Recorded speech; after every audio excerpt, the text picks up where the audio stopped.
ఊర్లో ఉంటే ఒక రకంగా ఉంటాం మనము, సిటీకి వస్తే ఒక రకంగా ఉంటామండి. यदि संसार में हम लोग मनुष्य का जीवन का जो विधा రెండో వచనము ఈ విధంగా చెప్పబడి ఉంటున్నారండి.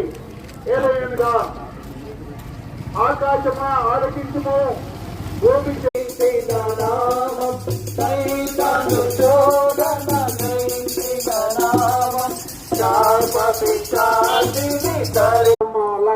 మన జీవితంలో ఉన్న ప్రతి పాపం నుండి మనం విముక్తి చెందాలి. చిన్న ప్రార్థన మనం చేయాలి.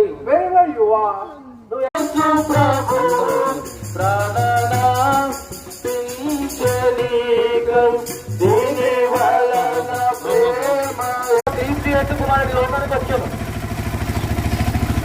పరిశుద్ధమైన బైబిల్ ఈ విధంగా తెలుస్తున్నది. దేవుడు లోకమును ఎంతో ప్రేమించను కాగా నేను ప్రభువు పిలచెను, ఈ కాలం బహుచెడ్డది. పాపం చేసి దేవుడు అనుగ్రహించి మహిమను పొందలేకపోతున్నారు. ఈ విధంగా మానవారు వారి వారి మార్గంలో చెరుపు వేసుకొని దేవుని యొక్క రాజ్యానికి దేవుని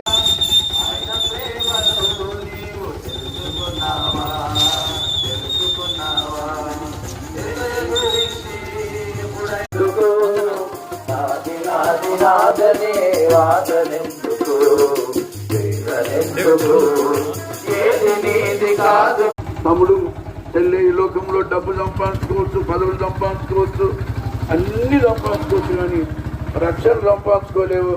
రక్షణ లోకానికి వచ్చి 33 సంవత్సరాలు 3 సంవత్సరాలు లోకాన్ని తలుచులేదు. ఒక్కసారి ప్రపంచంలో 7 కాలాలు ఎందుకంటే ఇవి ప్రేమగల మాటలు, పరిశుద్ధమైన దేవుని వాక్యం నుండి తీయబడిన మాటలు. हे प्रिय भाई, हे प्रिय बहन, आपको ये जानना है, आपको ये मालूम होना, పరిశుద్ధమైన రక్తము చిందించబడాలి.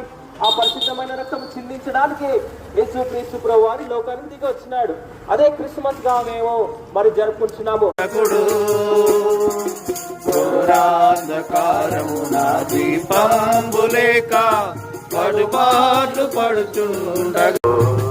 ఆయన యదాపురము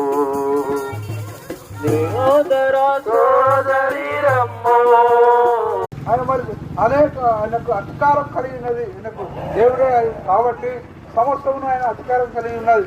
అంతేకాదు కొరడాలతో కొడతబడుతూ